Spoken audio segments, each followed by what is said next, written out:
지난 시간까지 미국의 탄생 이면에 숨겨진 이야기를 함께 했는데요. 오늘부터 새로운 이야기를 시작해 볼까 합니다. 바로 역사 속에서 가장 주목받았던 통일. 독일의 통일 이야기를 통해 우리는 어떤 통일을 준비해야 하는지 생각해 보는 시간이 될 것 같습니다. 통일 역사에서 길을 묻다. 우리가 몰랐던 독일 통일 이야기 제1편 우연을 가장한 필연, 지금 시작합니다. 1989년 5월 2일 헝가리는 개혁 의지를 과시합니다. 바로 오스트리아와 국경선 철조망을 싹 걷어내는데요. 그런데 이것이 화근입니다.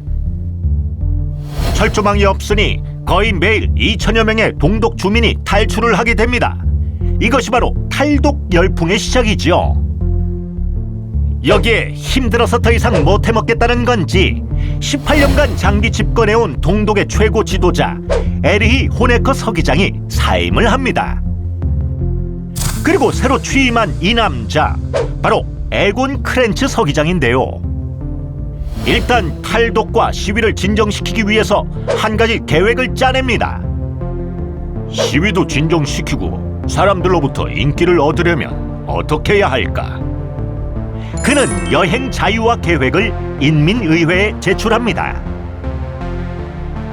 그는 정말로 여행 자유화를 원했던 걸까요? 아닙니다.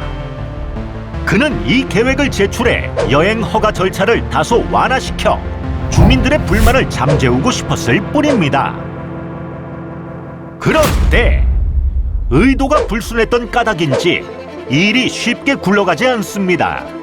사실 여행 자유화 계획은 인민의회 심의가 끝난 다음 날 시행할 계획이었죠. 그러나 11월 9일 오후 6시 정례 기자회견 직전 아직 크렌츠로부터 심의 중에 있던 법안의 초안을 누군가가 건네봤습니다. 그는 바로 공보 담당 정치국원 권터 샤보포스키였습니다. 권터 샤보포스키, 이분의 캐릭터로 말하자면 평소 경솔하고 달변으로 유명했다고 합니다. 그러니 예상대로 큰 실수를 저지르게 되는데요. 이 법안을 건네받은 샤보포스키는 반은 읽고 반은 대충 해석하면서 이렇게 말합니다. 누구나 여행 허가 신청이 가능하며 바로 허가가 내려질 것입니다. 성급하기 짝이 없습니다. 이에 어느 이탈리아 기자가 곧바로 질문을 합니다. 언제부터 시행합니까? 이에 그는 또 지체 없이 말합니다. 지금부터. 어쩌면 베를린 장벽의 붕괴는 동독 공산당 대변인의 정말 어처구니 없는 실수에서 비롯된 것인지도 모르겠습니다. 그러나 어처구니 없는 실수의 대가는 혹독했습니다. 텔레비전 생중계와 뉴스를 통해 이 소식을 접한 동서독 수천 명의 주민들이 9시부터 여러 국경 경비 초소로 몰려가 장벽 개방을 요구하기 시작합니다. 여행 제한도 풀리고 출국 비자도 필요 없게 됐다는 소문이 퍼지자 밤이 깊어지면서 수천 명, 아니 수만 명이 몰려와 장벽을 부수고 통로를 만들고 결국 베를린 장벽이 무너집니다. 이제 수습할 수 없는 사태가 된 것이죠. 이런 상황을 맞이하자 크렌츠는 또 머리를 씁니다. 이미 사태를 되돌릴 수 없다는 걸 알고 그는 마치 이런 일들이 모두 계획된 거라는 듯이 여행 자유화를 공식화시킵니다. 그는 국경 개방을 이용해 위기에서 탈출하고 싶었을 겁니다. 어쩌면 자신이 그토록 바랐던 인기가 올라갈 수도 있고 국경 개방의 대가로 서독으로부터 재정 지원을 얻어내 상황을 안정시킬 수 있다고 생각했을지도 모릅니다. 그러나 모든 기대는 빗나갔고 베를린 장벽 붕괴 후 공산 정권은 몰락의 길을 걸을 수밖에 없었습니다. 베를린 장벽 붕괴 당시 동독에는 38만 명의 소련군과 16만 명의 군무원 및 가족 등 총 54만 명의 군사요원이 주둔하고 있었습니다. 사실 소련의 동의 없이는 통일은 불가능했던 거죠. 그래서 일각에서 베를린 장벽 붕괴가 동독 공산 정권 붕괴와 서독의 흡수 통일로 연결됐다는 것은 사실 이해하기 어려운 측면도 있습니다. 이 모든 일들은 18년간 장기 집권한 호네커 서기장이 물러난 지 한 달도 지나지 않아서 일어났습니다. 마치 이런 상황을 기다렸다는 듯 말이죠. 호네커가 무력 진압을 포기한 것은 소련 측이 소련군은 동독 시위에 개입하지 않을 것이고 무력 진압에 반대한다 고 밝혔기 때문이라는 말도 있습니다. 어쨌든 마치 우연을 가장한 필연처럼 1989년 11월 9일 동서로 독일을 양분했던 베를린 장벽은 그렇게 하염없이 무너져 내렸습니다. 베를린 장벽이 붕괴되고 1989년 12월 1일 동독 공산 정권은 자유선거를 약속했고 1990년 3월 18일 신속한 통일을 약속한 독일 연맹이 선거에서 압승합니다. 4월 12일 서독 기민당의 자매 정당인 동독 기민당의 드메지에르 정부가 출범하고 3개월 뒤인 7월 1일 동서독 간 화폐 경제사회 통합을 거쳐 마침내 10월 3일 통일을 이루었습니다. 어처구니 없는 실수부터 장벽의 붕괴와 통일까지 모든 일들이 우연히 중첩되어 일어난 것처럼 보이지만 역사의 강물은 계속해서 예정되어 있는 종착지로 흘러가고 있었는지 모릅니다. 우리의 통일도 역사적 필연으로 어느 날 다가오지 않을까 생각해 봅니다. 구독과 좋아요. 지난 시간 우리는 역사적 필연과도 같았던 독일의 통일 과정을 보았는데요. 그러나 서로 다른 길을 걸어온 동독과 서독, 그들이 만들어 나가는 새로운 세상은 과연 순조로웠을까요? 통일 역사에서 길을 묻다 우리가 몰랐던 독일 통일 이야기 제2편 사회 혼란 공통된 비전의 부재 지금 시작합니다. 동독과 서독이 서로 다른 길을 걸은 지 45년 체제는 물론 가치관마저도 달랐던 그들이 완벽하게 하나가 된다는 것은 쉽지 않았을 겁니다. 1989년 11월 9일 베를린 장벽이 붕괴된 그날 후 모든 속도는 그야말로 초고속. 불과 8개월 만에 화폐, 경제, 사회가 통합되고 다시 3개월 만에 이루어진 통일. 뭐가 이렇게 쉽죠? 그렇습니다. 처음 만났을 땐 그렇듯 모든 것이 좋아 보였겠죠. 서독이 보기에 스스로의 힘으로 공산당 독재 체제와 맞서 베를린 장벽을 무너뜨린 동독이 존경스러웠을 겁니다. 그러나 그 존경심은 오래가지 못합니다. 통일 이후 독일은 체증을 호소하기라도 하듯 여러 가지 후유증을 겪게 됩니다. 20세기 기적이라 불리는 독일 통일의 시작은 민족의 이질화로 시작됩니다. 베를린 장벽이 무너졌을 때 동서독 주민들은 환희에 차 있었지만 이제 그런 열기는 차츰 식기 시작합니다. 경제, 정치 모든 것이 공산당 체제 속에서 이루어졌던 동독은 분명 자유롭고 풍요로운 서독 사회를 동경하며 망설임 없이 통일을 선택했는데 이제 서독과 같은 체제에 두려움과 고통, 결핍을 느낍니다. 서독 역시 마찬가지로 시장 경제와 개인의 자유 그리고 책임에 무지하고 원칙을 지키지 않는 동독인들, 그들이 그저 권위적이고 게을러 보였을 뿐입니다. 서로를 바라보는 시각이 곱지 못하면 뭘 하겠습니까? 서로를 비난하고 폄훼하기 시작합니다. 서독 주민은 가난하고 게으른 동독놈들이라고 폄하하면서 옷이라고 부르고, 동독 주민은 돈 많다고 뻐기는 탐욕스럽고 거만한 서독놈들이란 뜻의 배시라고 불렀습니다. 사실 통일이 되었다고 해서 동독이 서독처럼 잘 살기는 어려웠죠. 기업들은 경쟁력을 잃어 문을 닫았고 실업률은 급증했으며 동독 동독 젊은이들은 일자리를 찾아 서독으로 향합니다.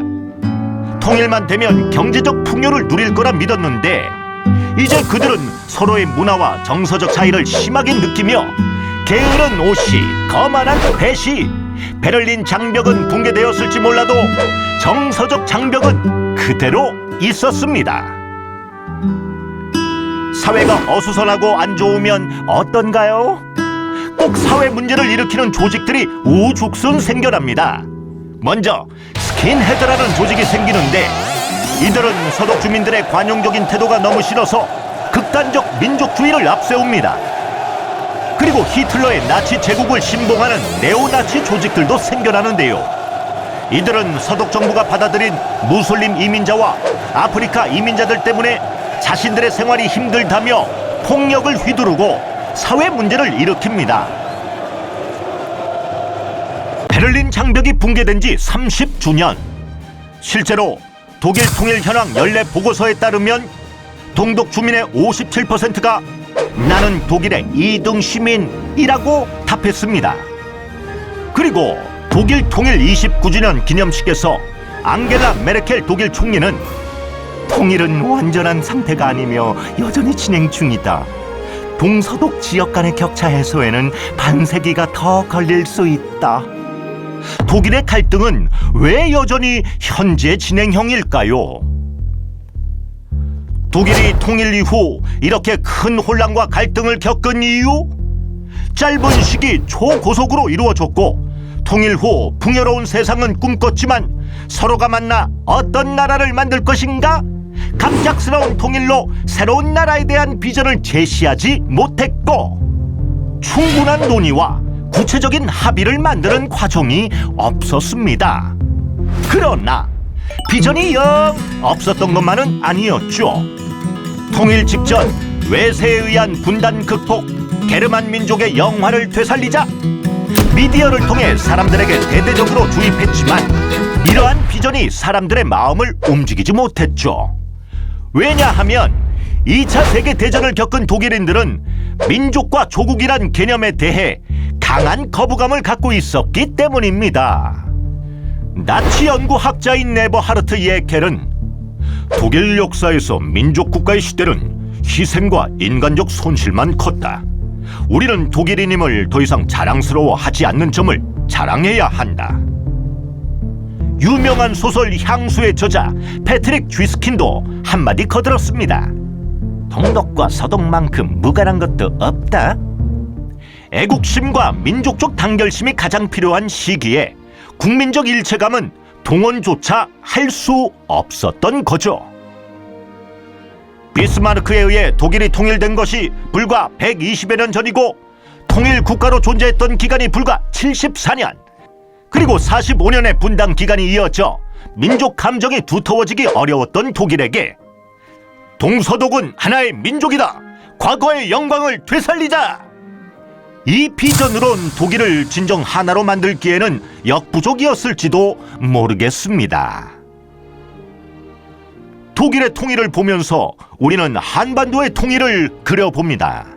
동서독은 하나로 묶어줄 공통의 비전이 부재하여 통일 이후 극심한 후유증에 시달리고 있지만 우리에게는 남북이 함께 공감할 수 있는 하나의 비전이 있습니다. 바로 우리 민족의 건국 이념, 홍익인간이라는 비전. 5천년의 역사를 관통해온 이 비전으로 새로운 통일 국가를 만든다면 우리는 통일 이후의 사회 혼란을 미리 예방할 수 있을 것입니다. 구독과 좋아요. 지난 시간 우리는 공통된 비전의 부재로 혼란을 겪었던 독일의 통일 과정에 대해 알아보았습니다. 그런데 전범국가 독일이 통일하기 위해서는 전승 국가들의 동의를 얻어야 했습니다. 통일된 독일이 다시 자신들을 위협할까 두려워 그들은 통일을 반대했을 텐데 과연 통일의 문을 열었던 키는 무엇이었을까요? 통일 역사에서 길을 묻다. 우리가 몰랐던 독일 통일 이야기 제3편 통일 외교 주변국 설득 어떻게 가능했을까? 지금 시작합니다. 먼저 서독의 상황부터 살펴보자면 서독은 1952년 독일 조약을 맺습니다. 전체로서의 독일과 베를린에 대해서는 2차 대전 전승 국가들이 책임과 권리를 갖는다 고 규정하고 있었는데, 이는 미국, 영국, 프랑스의 승인 없이는 통일을 할 수 없다는 것입니다.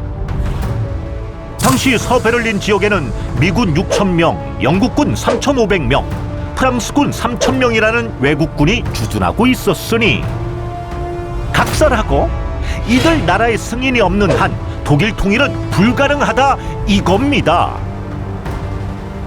동독의 사정도 그리 좋지는 않습니다. 소련군으로부터 주권을 이양받았지만 형식에 불과했으니까요. 실상은 소련의 위성국가여서 독립적인 주권 행사를 할 수 없었습니다. 그리고 바르샤바 조약기구의 규정에 따라 동독 내 통합사령부를 설치하고 소련군의 회원국 영토 주권도 인정했는데 무려 54만 명의 소련군과 부속 인원이 주둔하고 있었습니다. 동서독이 아무리 통일에 합의를 했다 치더라도 2차 대전 전승 4개국의 동의가 없다면 통일은 그림의 떡이었습니다. 사실 주변국들은 진심으로 독일의 부활을 바라지 않았을 겁니다. 제1차, 2차 세계대전의 전범국인 독일 때문에 막대한 인명과 재산 피해를 입은 주변국들은 통일로 인해 독일이 막강해지고 다시 전쟁을 일으킬까봐 두려웠을지도 모릅니다. 이 모든 것을 막는 방법 중 동서독의 분할 점령은 가장 효과적인 방법이었기에 독일 통일의 움직임은 주변국 모두에게 받아들이기 힘든 일이었을 겁니다. 프랑스는 지난 100년 동안 3번이나 독일의 침공을 받은 나라로 독일의 통일을 바라지 않았습니다. 베를린 장벽이 붕괴되고 11월 18일 서독 정부가 독일과 유럽 분단 극복을 위한 10개항 계획을 발표하자 프랑스는 노골적으로 표현합니다. 경솔한 기습 공격! 결코 용서하지 않을 것이라며 격렬하게 반대합니다.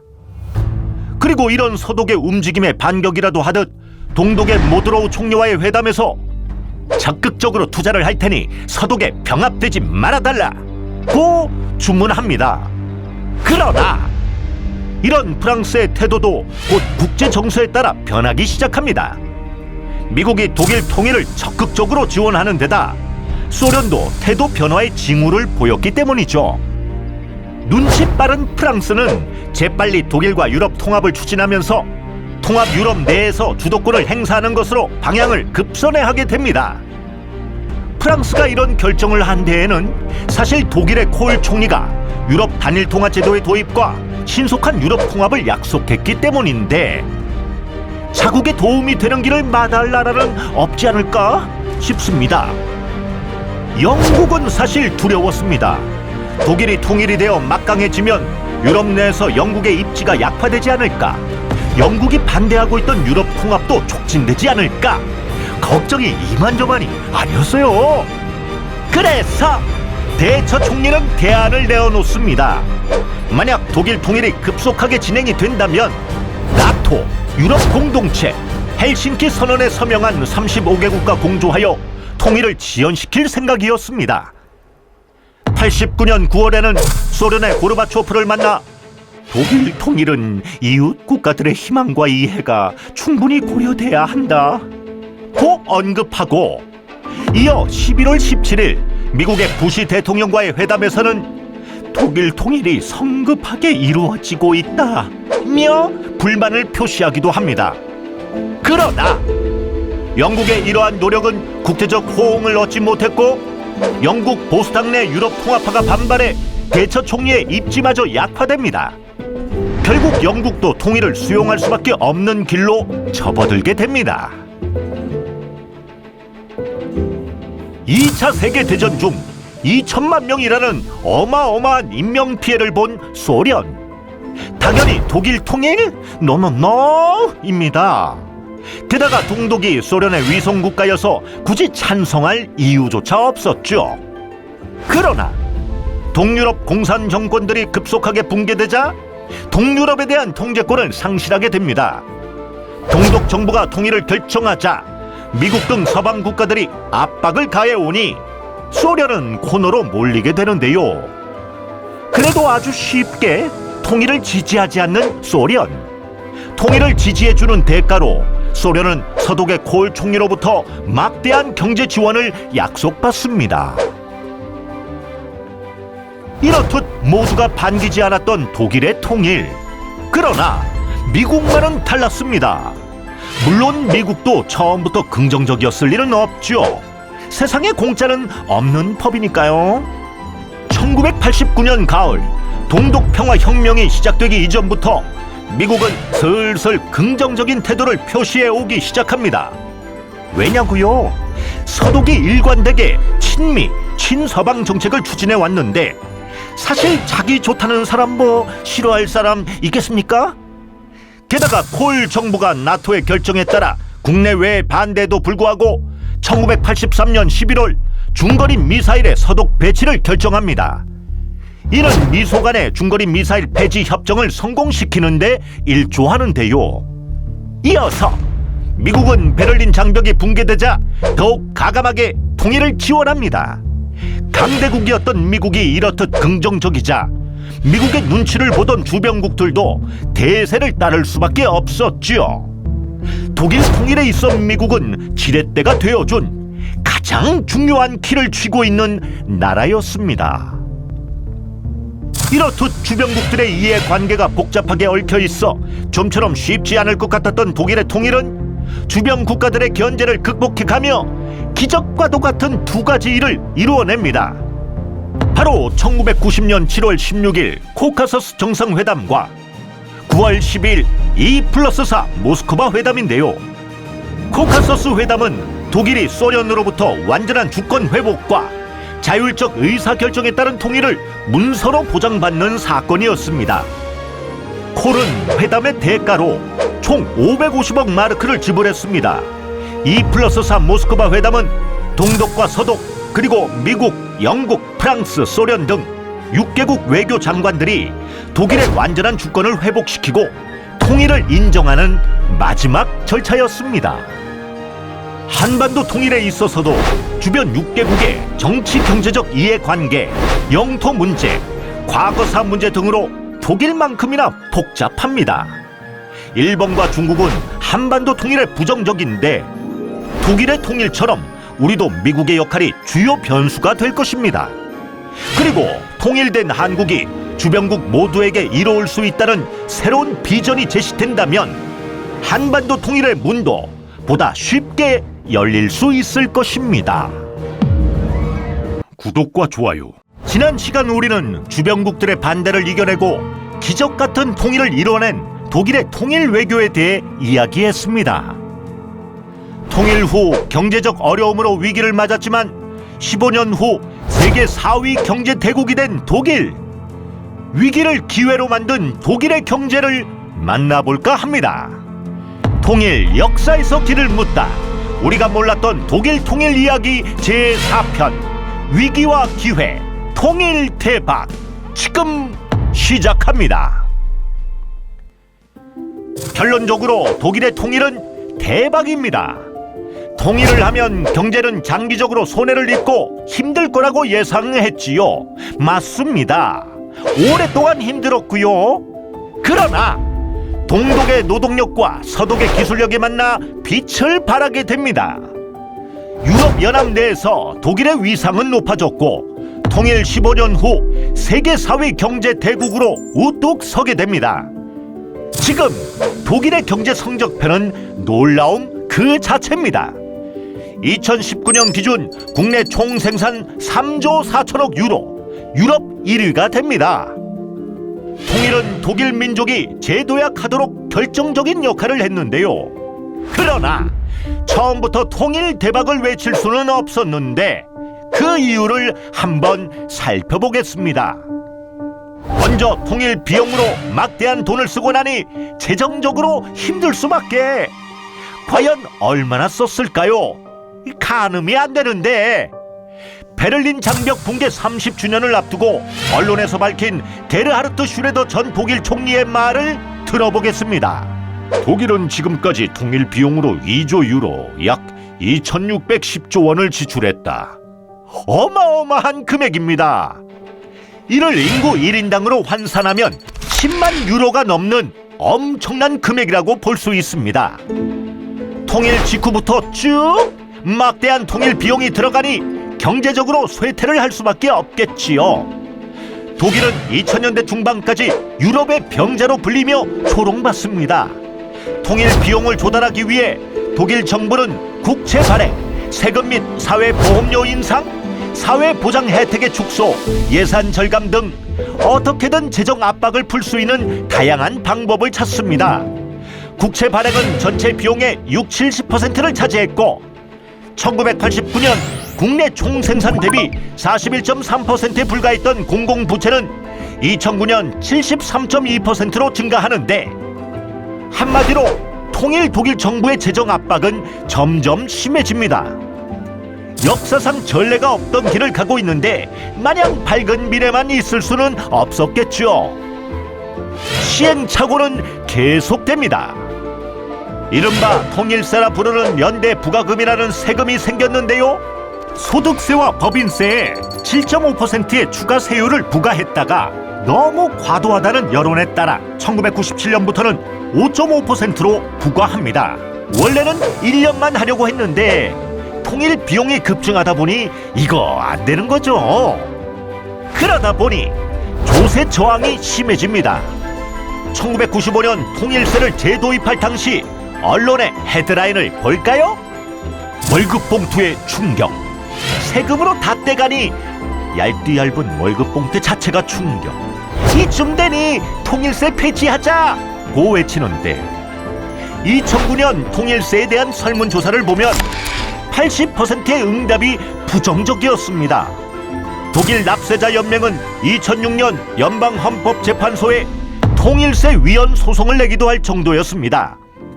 현재 한국 사회에서는 이처럼 막대한 통일 비용 때문에 흡수 통일은 안 된다는 인식이 널리 퍼져 있는데 독일은 어떻게 대처했을까요? 재정 압박과 조세 저항에 몸살을 앓았지만 독일의 경제는 2006년부터 활력을 띠기 시작했고 드디어 세계 4위의 경제 대국으로 성장합니다. 유럽의 병자라고 조롱받던 독일, 어떻게 이러한 반전 드라마를 쓸 수 있었던 걸까요? 하나하나 살펴볼까요? 통일 후 독일 인구는 약 8천만 명, 유럽 내에서 절대적인 1위의 내수시장 규모를 달성합니다. 그럼 구동독과 서독의 인구 구조를 비교해 보겠습니다. 20세 이하는 구동독이 많고요. 20세에서 60세 사이의 인구 비율이 동독, 서독 모두 높습니다.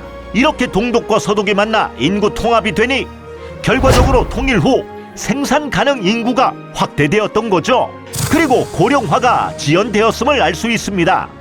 독일의 GDP도 통일 후 지속적으로 성장했는데 이는 구동독 지역의 발전이 크게 기여했기 때문인데요.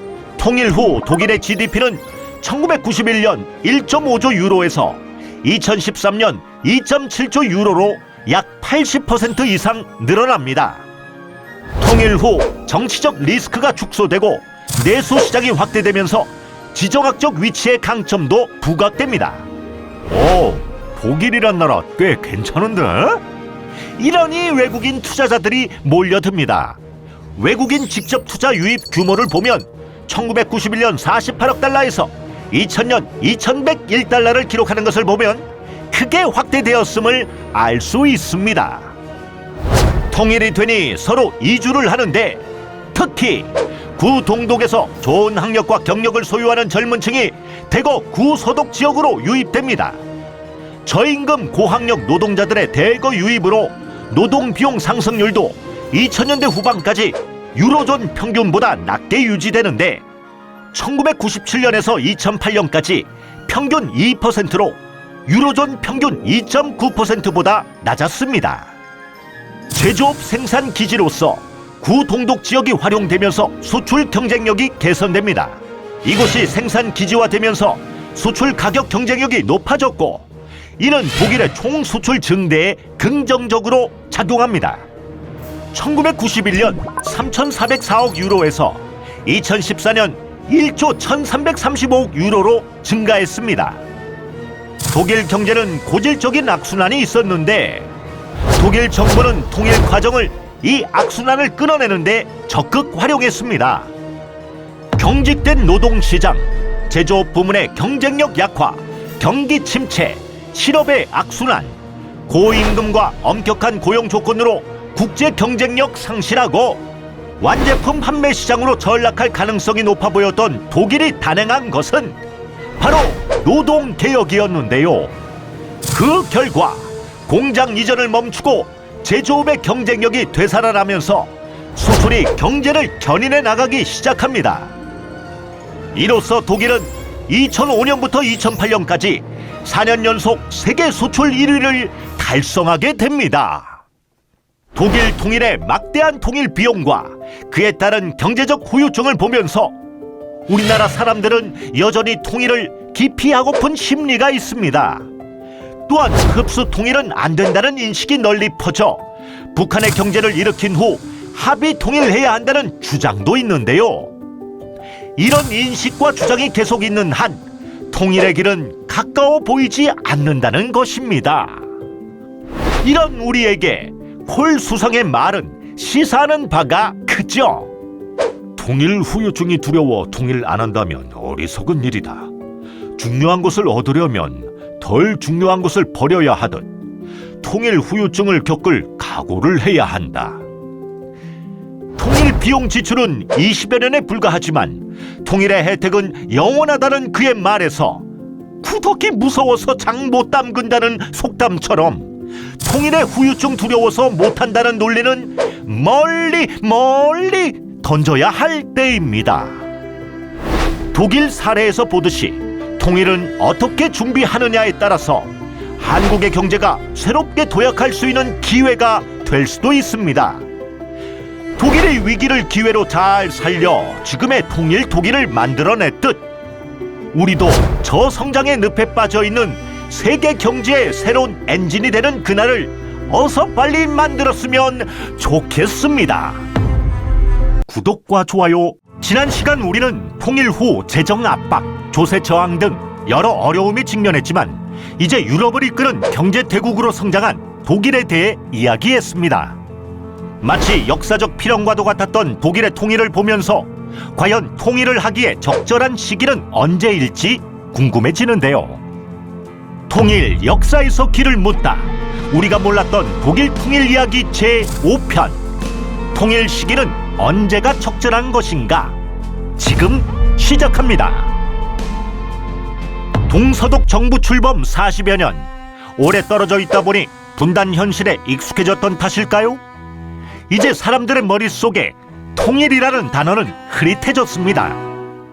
어쩌면 냉전 체제가 통일에 대한 사람들의 태도마저 냉랭하게 만들었는지도 모를 일입니다. 통일이 될 가능성이 거의 희박하다고 생각하다 보니 그저 하면 좋고 안 해도 뭐 불편할 거 없다는 분위기였던 거죠.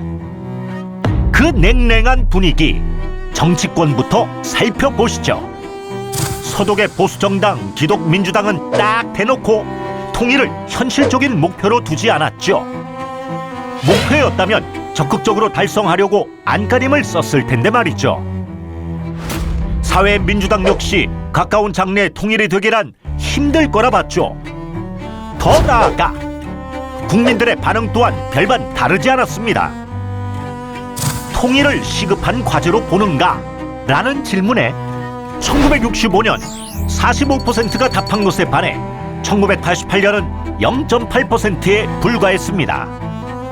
대중들의 마음에서도 통일이란 그저 가까운 시일에는 일어나지 않을 그렇고 그런 일이었다는 겁니다. 그래도 베를린 장벽이 붕괴된 후에는 좀 분위기가 달라지지 않았을까?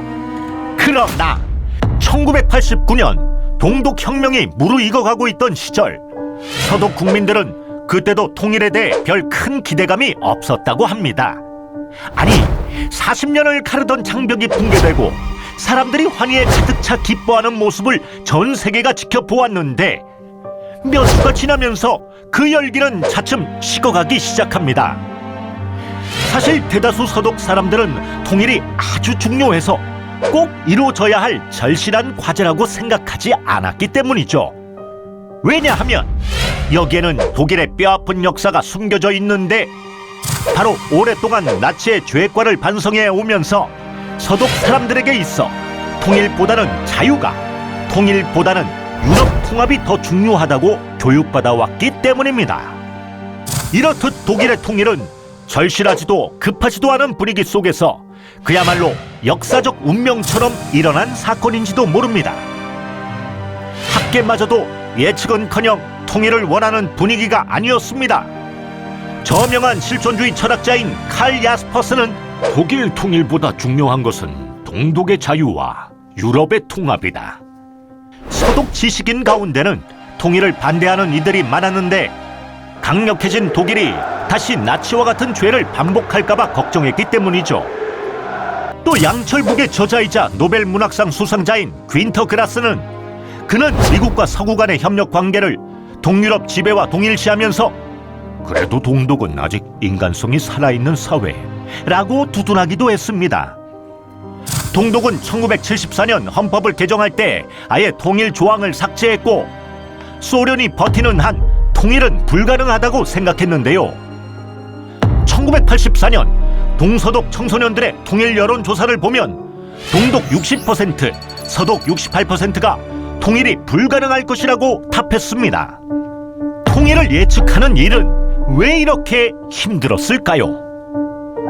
1991년 5월 24일 독일의 주간지 차이트에 이런 기사가 납니다. 왜 한탄스러울 정도로 예측에 실패했는가? 이 기사에서는 통일 전 56개 관련 기관에 300에서 400명에 달하는 동독 전문가들이 아무도 동독 붕괴를 예측하지 못했다고 지적합니다. 서독 정치권과 학계 또한 1989년 11월에 베를린 붕괴와 이듬해 독일 통일을 전혀 예측하지 못했다고 합니다.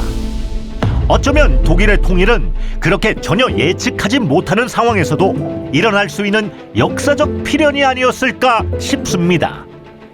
독일의 경우를 보니 통일에 대한 우리의 인식도 비슷하다는 생각이 드는데요. 많은 분들이 오랜 분단으로 인한 이질감 때문에 통일은 성급하게 이루어지면 안 되는 것으로 보는 경우가 많습니다.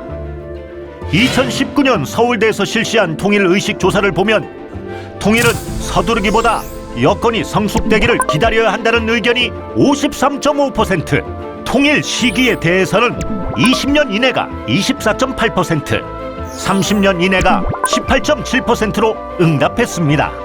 보통 20에서 30년 이내가 적절하다는 경우가 많은데, 분단으로 인한 이질화를 극복하기 위해서는 여러 가지 절차와 합의를 도출할 수 있는 시간이 필요하다는 생각에서였죠.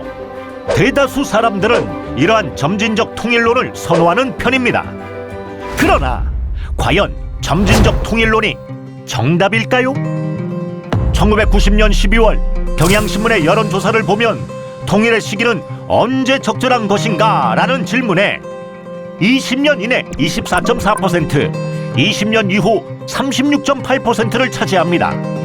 30년이 흘렀지만 한반도는 여전히 분단국입니다. 한국청소년정책연구원에서 올해 5월 28일 전국 초중고 학생 3,228명을 대상으로 설문조사를 벌였는데요. 남북 통일이 가능한 시기는 20년 이후라는 전망이 28%로 1위를 차지했습니다. 시간이 흐르고 시대가 변해도 통일 시기는 20에서 30년 후가 가장 적절하다는 생각에는 변함이 없습니다. 어쩌면 점진적 통일론은 그저 허구론일지도 모르겠습니다. 콜 총리는 말합니다. 대화, 통합, 통일의 점진적 통일은 정부의 직무유기다. 그는 시간을 끄는 것은 동독 공산 권력에게 시간적 여유를 허락해 통일의 기회를 놓치는 것이라고 보았고, 설사 통일의 기회를 잡는다 해도 자유민주 통일을 담보할 수 없다고 판단했습니다. 통일 시기는 언제가 적절한 것인가? 점진적 통일론만이 정답이 아니라는 것만은 확실해지는 것 같습니다. 통일은 한반도의 장래와 발전을 위해 반드시 해야 할 역사적 책무입니다. 적절한 통일의 시기가 따로 정해져 있는 것이 아니라 우리 스스로가 어떤 통일된 나라를 이룰 것인지 비전을 세우고 구체적 준비를 해 나갈 때 비로소 우리가 원하는 통일을 이룰 수 있고 그 시기는 생각보다 빨리 찾아오지 않을까 합니다. 구독과 좋아요. 지난 시간 우리는 점진적 통일론의 함정을 알아보고 통일의 시기는 바로 지금 통일을 열망하는 국민들의 결단에 달려있다는 것을 알 수 있었습니다. 그렇다면 통일의 주체는 누가 되어야 하는지, 통일 역사에서 길을 묻다, 우리가 몰랐던 독일 통일 이야기 제6편, 독일 통일 주체는 누구인가? 지금 시작합니다. 어떤 사건에 있어 언제나 결정적인 공로를 한 인물은 있기 마련이죠. 독일 통일의 최대 공로자는 바로 빌리 브란트 전 서독 총리입니다. 독일에는 두 개의 국가가 존재합니다. 독일 민족은 협력해야 합니다. 1969년 취임 연설에서 그가 한 이 말은 동독을 하나의 국가로 인정하겠다는 것으로 서독이 모든 독일을 대표한다는 기존 입장을 싹 뒤집는데요. 그래서 곧바로 논란과 비난이 들어오는데, 우파는 조국의 배반자, 좌파는 사회주의의 배신자라며 빌리 브란트를 가만두지 않습니다. 여기저기서 배신자라는 소리를 들었지만 그는 자신이 추진하고 싶었던 정책을 향해 계속해서 나아갑니다. 바로 이 정책이 동방정책인데요. 취임 후 그가 처음으로 내린 결단은 바로 독일의 화폐인 마르크화를 절상합니다. 통화 가치를 높이던 제조업에서 경쟁력이 떨어지는데 독일의 입장에서는 불리한 상황이었음에도 불구하고 그는 이런 결단을 내립니다. 독일이 거둔 경제적 성과를 다른 국가들과 나누겠다는 뜻을 보여준 건데, 이쯤 되니 동방정책의 방향이 살짝 보이는데요. 처음에 동독을 하나의 국가로 인정하는 순간 이거 통일정책이야? 라고 생각할 수 있겠지만 동방정책은 사실 유럽 전체의 평화를 목표로 한 것이었습니다. 이후에도 그의 동방정책은 유럽의 평화를 위해 계속되는데, 그래서 빌리 브란트는 1971년 노벨 평화상도 받습니다. 그는 먼저 1970년 소련과 상호 무력을 포기하고 현행 국경선을 인정하는 조약을 체결합니다. 평화를 향한 정책은 계속됩니다. 그해 3월에는 분단 이후 동독을 처음으로 방문하고 정상회담까지 가지는데, 당시 동독 시민들은 경찰의 제지선을 뚫고 환영할 정도였다고 합니다. 그리고 이어서 그해 12월, 이번에는 폴란드로 갑니다. 수도 바르샤바의 유태인 기념비를 방문한 브란트, 그는 여기서 또 하나의 일을 벌입니다. 기념비 앞에서 그는 헌화를 한 뒤 빗물이 흥건한 바닥에 무릎을 꿇더니 양손을 맞잡고 30초간 머리를 숙입니다. 전범 국가의 대표가 전쟁으로 희생을 치른 사람들의 넋을 위로했으니 언론들은 앞다퉈 이를 보도했습니다. 세기의 사죄라 불리는 이 일에 대해 유럽 전역에서 평가하기를, 무릎을 꿇은 것은 한 사람이었지만 일어선 것은 독일 전체였다. 유럽 사람들 감동 안 했을 리 없겠죠. 브란트는 폴란드와 바르샤바 조약을 맺고 오데르 나이세 선을 확정하는데, 양국은 오데르 강과 나이세 강을 따라 경계를 나누며 정식 국경선을 확정합니다. 이는 독일 헌법상 동독이 자국 영토인 가운데 폴란드의 국경선 양보 결정을 내린 것으로, 서독은 이 선이 폴란드의 서부 국경임을 인정하고 영토 불가침의 의무를 부담하였습니다. 그러니 독일 내에서는 독일 제국 시절에 비해 영토가 훨씬 줄었다며 반대 목소리가 나왔지만, 브란트는 단호히 말합니다. 다른 나라의 희생을 대가로 더 이상 영토를 확장하지 않겠다. 빌리 브란트의 결단으로 이어진 동방정책의 행보도 순탄하게만 흘러가지는 않습니다. 살해 위협도 당했고, 특히 야당인 기독민주당은 맹공을 펼칩니다. 그의 일방적인 동독 지원이 동독 정권을 공고히 하고 동독의 서독 전복 활동을 방조했다고요. 급기야 불신임 투표까지 실시되었지만 결과는 2표 차로 부결되고 맙니다. 어렵게 재신임 후에도 브란트는 동독과 무력 사용 금지, 협력과 교류 등을 핵심 내용으로 기본 조약을 맺습니다. 그리고 마침내 동서독을 유엔에 동시 가입시켰으니 빌리 브란트 노벨 평화상 받을만 하죠? 그러나 일각에서는 독일의 통일이 그의 동방 정책 때문은 아니라고 말합니다. 오히려 서독의 동독 지원이 동독의 민주화 혁명을 지연시켰다고도 하는데 그 이유 무엇일까요? 독일 통일은 정상회담을 통해서도 아니고 동서독이 화해하고 협력해서 이루어진 것도 아닙니다. 앞서 얘기했지만 독일의 통일은 동독 주민의 시위로 동독 공산 정권이 무너졌고 동독 국민들이 서독 연방에 가입을 원해서 이루어진 것입니다. 여기서 바로 3인당 빌리 브란트의 동방 정책의 한계가 보입니다. 3인당의 동방 정책이 정통성 없는 동독 공산 정권을 안정시켜 오히려 동독 주민들의 평화 혁명을 지연시켰다는 비판을 받았습니다. 1989년 가을 동독에서 주민들이 반공 시위로 한창일 때 그때도 3인당은 통일된 독일의 중립화 추구, 동독 이주민의 수용 제한, 동독에 대한 경제 지원 등을 주장했는데 이 주장대로 했다면 과연 독일 통일은 이루어졌을까요? 어쩌면 독일 통일은 불가능하였거나 훨씬 지연되었을지도 모릅니다. 한반도 통일 문제도 통일을 궁극적 목표로 하지 않고 분단의 평화적 관리에만 집중한다면 통일이 지연되거나 오히려 남북한 갈등을 더 키울지도 모릅니다. 독일의 사례를 타산지석 삼아 통일의 주체가 남북한 국민임을 인식하고 코리안 드림 비전을 중심으로 적극적으로 통일을 통한 새로운 나라 건설에 앞장서야 할 것입니다. 좋았다면 구독과 좋아요, 알림 설정까지 해주면 얼마나 좋을까?